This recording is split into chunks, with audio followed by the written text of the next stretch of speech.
দিখৌ নদী মাথাউৰি দীঘল বাটেৰে শিৱসাগৰৰ পৰা লখিমপুৰৰ অভিমুখে সিদিনা সেই ৰাতি 10 বজাত বিশেষ দিনটোত লখিমপুৰৰ পৰা শিৱসাগৰ অভিমুখে গৈছিলোঁ আৰু ৰাতিপুৱাৰ ভাগতে শিৱসাগৰৰ পৰা লখিমপুৰ অভিমুখে ৰাওনা হৈছোঁ তাৰে অকমান ভিডিঅ' আকাৰত আবদ্ধ কৰি ৰাখিছোঁ আপোনালোকৰ ওচৰত আগবঢ়াম ভাল লাগিলে শেষলৈকে চাব আৰু বেয়া লাগিলে বাই বাই দিব অতি শ্ৰদ্ধাৰ মোৰ এজন মৰমৰ প্ৰিয় বন্ধুৱে শিৱসাগৰ ৰংঘৰ চাৰিআলিত বাছত উঠাই দিলে আৰু বাছত উঠাৰ পিছত দৰিকা পাৰ হৈ লখিমপুৰ অভিমুখে গাড়ী চলোৱাৰ জীৱনত এই সৰু সৰু স্মৃতি হোৱে বাৰুকৈ মোক মনটোক ৰিঙিয়াই মাতে নীলা বগা আকাশৰ তলত চাহ বাগানৰ সেউজীয়াৰ প্ৰকৃতিৰ নিভাঁজ পৰিৱেশৰ মাজত আহাৰ মাহৰ সেই জ্বলা তিতা কেহা লগাই দিয়া ৰ'দৰ তাপত এক যাত্ৰা খুব ভাল লগা মুহূৰ্ত বন্ধুসকল তাৰে অকণমান সান্নিধ্য আপোনালোকক দিবলৈ চেষ্টা কৰিছোঁ আৰু স্মৃতি হিচাপে মোবাইলত আবদ্ধ কৰি ৰাখিছোঁ সৰু কেমেৰাটোত সেই বিশেষ দিনটো ভাল লাগিলে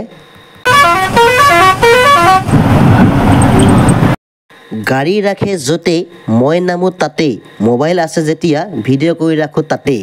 এয়া হৈছে সেই ডিমৌৰ টাৰ্ণিঙৰ বিশেষ জেগাকণ য'ত নেকি গোটেই বাগানৰ সুবাসে ভৰি আছে আৰু মই অহা বাহনখনৰ নাম আছিল শ্ৰী মল্লিকা অৱশেষত আহি মৰাণ পালোহি অকণমান মৰাণৰ টাউনখনৰ সুবাস দেখাবলৈ চেষ্টা কৰিম বন্ধুসকল মৰাণ পাই কৈছোঁ না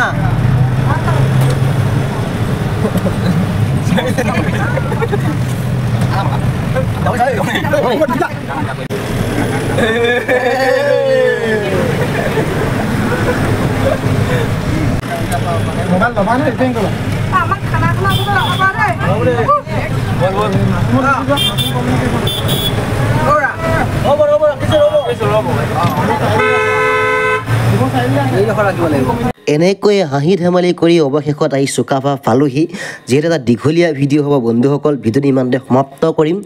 নেক্সট ভিডিঅ'ত সকলোকে লগ পাম ইয়াৰ খণ্ড পাৰ্ট 2 কৰি দেখাম যদি ভিডিঅ'টো ভাল লাগে আপোনালোকে লাইক কমেণ্ট শ্বেয়াৰ কৰি দিব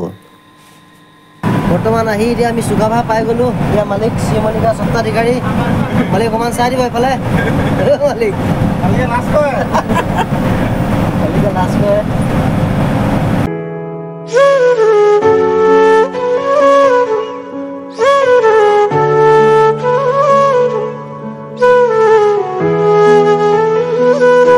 গোপন তথ্যৰ পম খেদি এটা কথা মই গম পালোঁ মই উঠি অহা সেই বাহনখনৰ স্বত্বাধিকাৰী এটা সময়ত তেখেতৰ সঞ্জীৱনী ড্ৰাইভাৰ আছিলে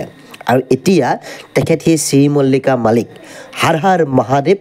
আমাৰ নিজৰ ল'ৰাবিলাক যেতিয়া এনেকৈ অকণমান আগবাঢ়ি যায় ন তাতকৈ আৰু জীৱনত শান্তি কি হ'ব পাৰে তোমাৰ ওচৰত শুভকামনা থাকিলে আৰু ভগৱানে তোমাক কুশলে ৰাখক এখনৰ পৰা আৰু এখন গাড়ী তুমি স্বত্বাধিকাৰী হোৱা তাৰে কাৰণে ভগৱানৰ ওচৰত প্ৰাৰ্থনা জনাইছোঁ নেক্সট ভিডিঅ'ত লগ পাম আজিলৈ আহিছোঁ বাই বাই